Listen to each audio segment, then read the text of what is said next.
Setiap tahun ajaran baru sekolah, biaya pendidikan menjadi perhatian orang tua siswa. Badan Pusat Statistik mencatat kenaikan biaya sekolah setiap tahun menyumbang angka inflasi. Kita lihat berapa rata-rata biaya pendidikan di Indonesia.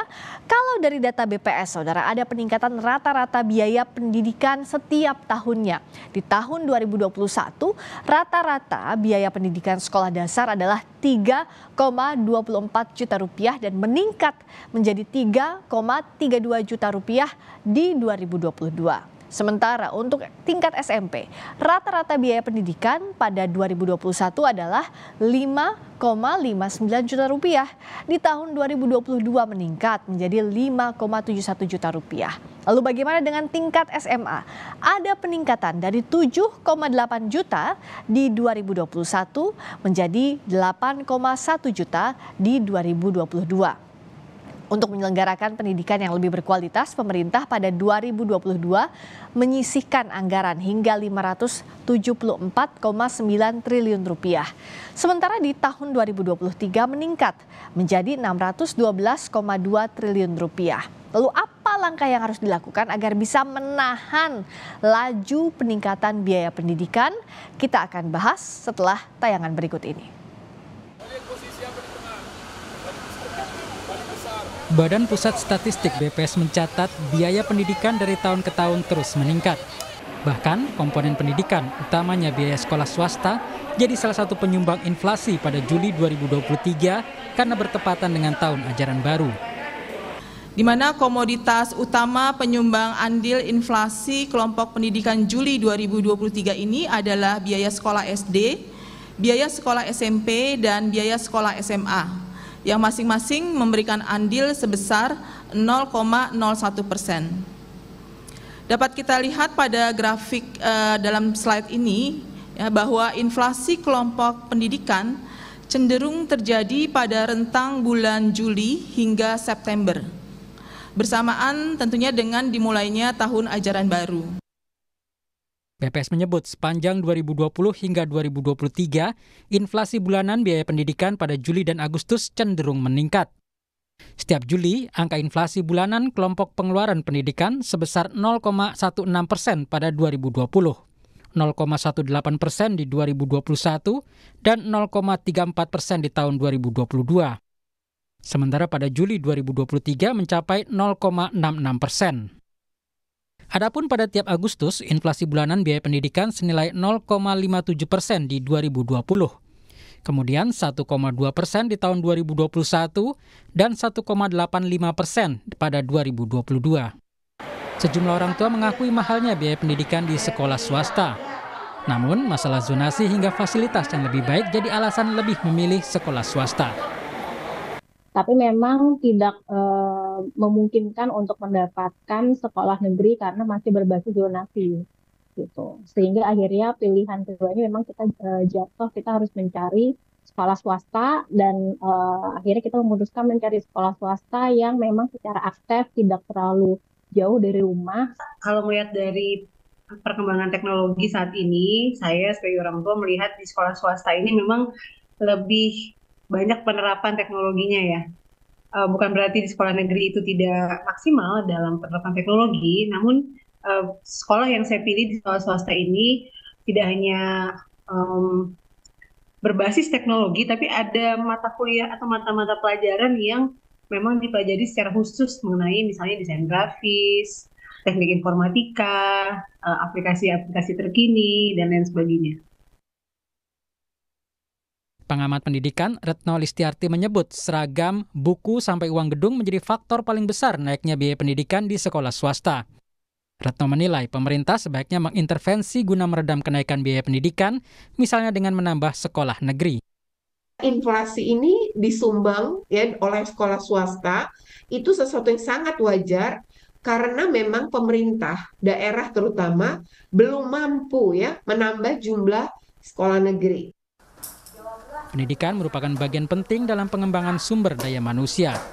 Pemerintah harus benar-benar memastikan menyediakan layanan pendidikan yang berkualitas dan terjangkau oleh masyarakat. Tim Liputan Kompas TV. Badan Pusat Statistik mencatat kelompok pengeluaran untuk pendidikan menyumbang kenaikan inflasi pada Juli 2023. Hal ini terjadi karena biaya sekolah khususnya di swasta terus naik setiap tahun. Apa yang harus dilakukan pemerintah agar biaya sekolah tidak semakin mahal? Kita akan bahas bersama anggota Komisi 10 DPR dari fraksi PDI Perjuangan Andreas Hugo Parera serta pemerhati pendidikan Doni Kusuma. Selamat malam Bung Andreas juga Pak Doni. Selamat malam Friska, selamat malam Pak Doni. Selamat malam. Kalau dari Bung Andreas dulu, ini saya kedua-duanya ya, ke Bung Andreas juga ke Pak Doni. Saya ini kayaknya mewakili orang tua murid yang khawatir begitu, karena setiap tahun kayaknya, hitung-hitung biaya pendidikan anak, kok kayaknya naik lagi. Kalau dari DPR melihat ini apa sih yang jadi kendala utama? Ya, kalau ya seperti tadi juga dari penjelasan dari orang tua siswa mungkin tadi yang disampaikan itu, biaya pendidikan yang mahal ini memang disebabkan oleh pungutan-pungutan yang ya tambahan lah, pungutan ekstra karena fasilitas ekstra yang juga disiapkan oleh sekolah tersebut gitu. Dan di sini kebanyakan adalah sekolah-sekolah swasta gitu. Tapi juga bukan berarti di negeri ya itu selalu murah gitu. Karena kalau kita tahu juga banyak sekolah-sekolah negeri yang favorit itu biaya pendidikannya juga mahal, apalagi di perguruan tinggi gitu. Sekarang antara swasta dan negeri praktis hampir sama biaya pendidikan itu gitu. Yeah. Hal yang mungkin dulu berbeda gitu, karena dengan dengan berbagai macam sistem penerimaan di perguruan tinggi yang memberikan ruang pada perguruan tinggi untuk melakukan pemungutan yang kemudian menjadi mahal untuk biaya pendidikan itu gitu. Nah di sini memang saya kira persoalan ini terutama adanya favoritisme pendidikan dan fasilitas pendidikan yang disiapkan. Nah sehingga kemudian juga di sini tentu ya saya kira topik ini kita tidak bicara soal inflasi, tapi kita bicara soal biaya pendidikan dan pemerataan pendidikan dengan kualitas yang seimbang antara satu sekolah dengan sekolah yang lain, antara swasta dan negeri, dan bagaimana negeri juga mengejar fasilitas dan ketertinggalan dari sekolah-sekolah swasta yang favorit. Sementara kita tahu juga misalnya kalau di daerah misalnya di daerah seperti daerah pemilihan saya di jauh di NTT di Flores. Yeah. Nah itu ya 1-2 sekolah swasta mungkin bagus dengan fasilitas yang bagus, tapi banyak sekolah swasta juga yang dengan keterbatasan yang luar biasa dengan kesulitan pembiayaan yang mereka hadapi gitu. Nah di sini kita lihat faktornya itu adalah faktor pembiayaan pendidikan dan pemerataan pendidikan yang harus menjadi perhatian pemerintah. Ya tentu dengan ya kita semua gitu, dalam arti keterlibatan masyarakat untuk memberikan pandangan dan masukan-masukan terutama juga dari para ahli pendidikan, sehingga dengan demikian pemerataan pendidikan, pemerataan kualitas pendidikan, dan kemudian ketersediaan pembiayaan pendidikan yang juga berkeadilan. Karena tadi misalnya kita lihat bahwa ya tahun ini kan berapa 600 sekian triliun itu pembiayaan pendidikan dari negara sesuai dengan perintah Undang-Undang Dasar 20% pembiayaan dari APBN itu untuk pendidikan. Tapi kita tahu bahwa itu semua tidak masuk ke fungsi, tidak masuk ke Kementerian Pendidikan dan Kebudayaan, Ristek, tapi itu merupakan bagian dari fungsi pendidikan. Kita lihat ini kan kalau kita lihat angka itu seolah-olah bahwa ya negara ini memberikan perhatian full pada pendidikan. Tidak semuanya ke sana padahal ya. Tapi tidak semuanya untuk kepentingan pendidikan, karena fungsi pendidikan itu mempunyai pemahaman dan pengertian yang sangat luas gitu. Yeah. Misalnya kita lihat bagaimana kalau di dalam pembiayaan pendidikan ini di APBN praktis hampir semua KL, kementerian dan lembaga itu mempunyai aspek fungsi pendidikan yang dibiayai juga oleh negara gitu. Dan rata-rata pembiayaan pendidikan, fungsi pendidikan dari kementerian dan lembaga yang bukan di Kementerian Pendidikan, Kemendikbudristek, itu jauh lebih mahal dibandingkan dengan di perguruan tinggi formal atau di lembaga-lembaga pendidikan formal. Jadi disitulah kita lihat bagaimana ketimpangan itu terjadi, sehingga di sini ya perlu ada evaluasi yang menyeluruh kalau kita bicara soal pembiayaan pendidikan dan keadilan di dalam pembiayaan pendidikan itu gitu. Kalau Pak Doni lihatnya dari hulu sampai hilirnya apa ini yang jadi kendala utama? Biaya pendidikan naik terus setiap tahunnya. Ya Mbak, kalau saya lihat sebenarnya ada 5 argumentasi ya mengapa pendidikan kita mahal. Pertama, dari dulu sampai sekarang pendidikan itu berkorelasi dengan naiknya kebutuhan pokok. Biasanya hitungannya itu harga beras. Dan itu dari tahun 90 sampai sekarang itu relasinya hampir sama. Artinya harga-harga itu pasti akan selalu meningkat, naik seiring dengan kebutuhan pokok, termasuk juga nanti kenaikan bensin dan lain-lain. Itu pasti akan mempengaruhi seluruh biaya-biaya pendidikan. Nah, korelasi ini akan membantu kenaikan biaya pendidikan karena pembiayaan apa yang dibutuhkan untuk sekolah itu semakin meningkat. Seperti yang utamanya ya, misalkan seragam, sepatu, tas, transportasi, ya.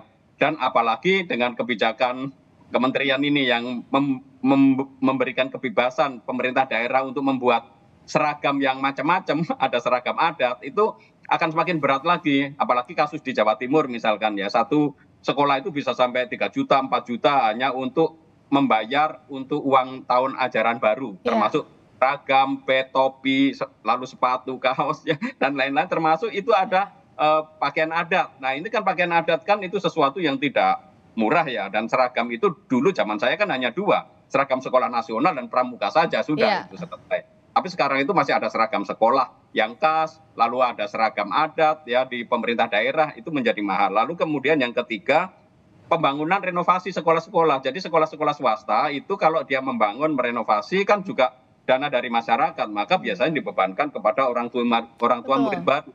Dan ini juga ada korelasinya dengan kebijakan zonasi, karena apa? Batasan kuota zonasi itu akhirnya membuat banyak sekolah kan harusnya berpindahnya ke sekolah-sekolah lain yang non negeri, sekolah swasta, dan sekolah swasta itu membiayai sendiri. Lalu yang ketiga, kesadaran publik akan pentingnya pendidikan, maka sekarang banyak orang tua ingin menyekolahkan anaknya sampai SMA, kemudian sampai perguruan tinggi. Dan yang terakhir, ironisnya kebijakan pendidikannya yang tidak mendukung. Tadi pertama dari sisi anggarannya 20%, tetapi misalkan tahun 2023 Kementerian Pendidikan dan Kebudayaan hanya dapat 13%, jadi sekitar 80,22 triliun saja. Dan itu sangat sedikit ya. Sementara dana BOS, lalu kemudian kalau dana BOS itu biasanya langsung ke sekolahannya. Dan ke sekolahannya pun juga tentu saja tidak efektif, karena dengan metode SIPLA, sekarang dengan aplikasi, biaya-biaya pembelian barang-barang di sekolah itu semakin mahal. Artinya apa? Barang-barangnya sama, di toko sebelah lebih murah, dengan aplikasi jadi lebih mahal. Lalu kemudian kebijakan pemerintah yang terkait dengan pembiayaan pendidikan ini ya masih kurang. Untuk kartu Indonesia kuliah aja, KIP kuliah saja tahun ini kan drastis karena tidak ada anggarannya, artinya sangat kurang gitu. Sementara saya berpikir di beberapa kebijakan pendidikan itu ada memikirkan untuk dana abadi pendidikan ya hampir 100 triliun kalau saya lihat itu dananya yang pernah dikatakan Ibu Sri Mulyani ya kalau tidak salah. Dana abadi pendidikan. Padahal itu kan anggaran pendidikan yang seharusnya dipergunakan untuk membuka akses. Gitu. Tetapi yang dipakai adalah bunganya yang dipakai untuk proses pendidikan. Nah ini kan sebenarnya sesuatu yang harus dipertimbangkan juga, dan terutama memang dari sisi kebijakan pendidikan, dan ini dari sisi undang-undangnya Mbak. Jadi undang-undang sistem pendidikan nasional kita itu memang tidak ada pasal-pasal yang membahas secara khusus tentang 20% anggaran, padahal konstitusinya jelas 20% anggaran dari pusat dan dari daerah, dan itu hampir separuhnya habis untuk membayar gaji guru, yang lain ditransfer ke pemerintah daerah, yang mekanisme transparansi dan akuntabilitasnya pun juga banyak dipertanyakan. Mungkin itu akhirnya membuat ya pendidikan kita menjadi runyam, menjadi semakin mahal. Nah, Komisi 10 dari sisi regulasi tadi, dari sisi pembiayaannya, apa yang bisa didorong sebagai partnernya pemerintah untuk ini? Ya, dari kita kalau lihat dari hulunya ya, artinya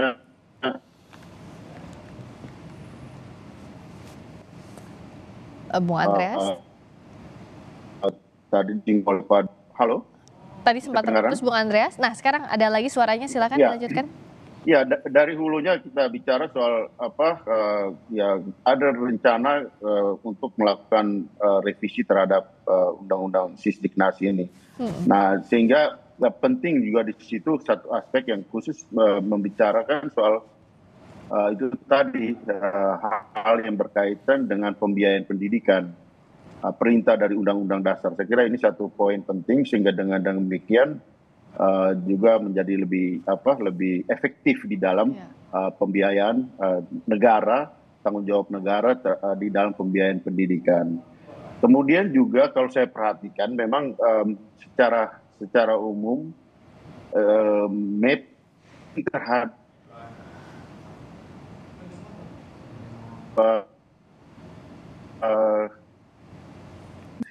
kurang atau belum dilakukan secara baik, sehingga menjadi hal yang berkaitan dengan zonasi tadi gitu. Dan kemudian juga berkaitan dengan ya sekolah swasta dan sekolah negeri. Nah, di daerah itu banyak sekali, artinya sekolah swasta yang sudah ada di satu tempat, kemudian dibangun lagi sekolah negeri di sebelahnya atau di posisi yang dekat gitu. Hanya karena memang ini adalah kewenangan di daerah gitu.